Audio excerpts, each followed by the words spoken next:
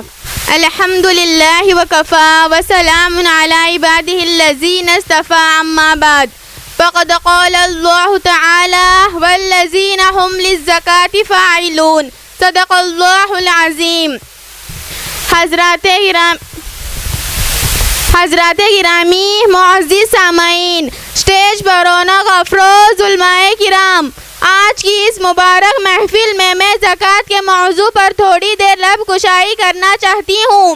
دعا کرے کہ اللہ تعالیٰ مجھے صحیح بات کہنے کی توفیق عطا فرمائے، آمین۔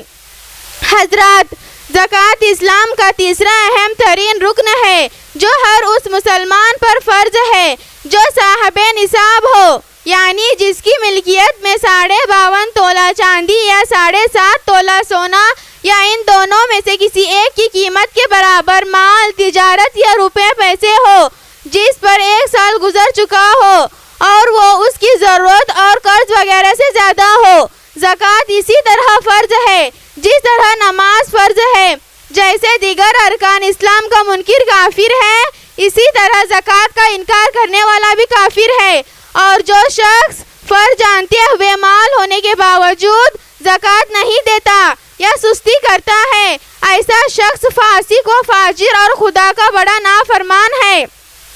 حضرات، قرآن کریم میں متعدد مقامات پر زکوٰۃ کی فرضیت بیان کی گئی ہے اور اکثر جگہوں پر نماز کے ساتھ اس کا تذکرہ کیا گیا ہے۔ ارشاد باری ہے وَأَقِیمُوا الصَّلَاةَ وَآتُوا الزَّکَاةَ، نماز قائم کرو اور زکوٰۃ دو۔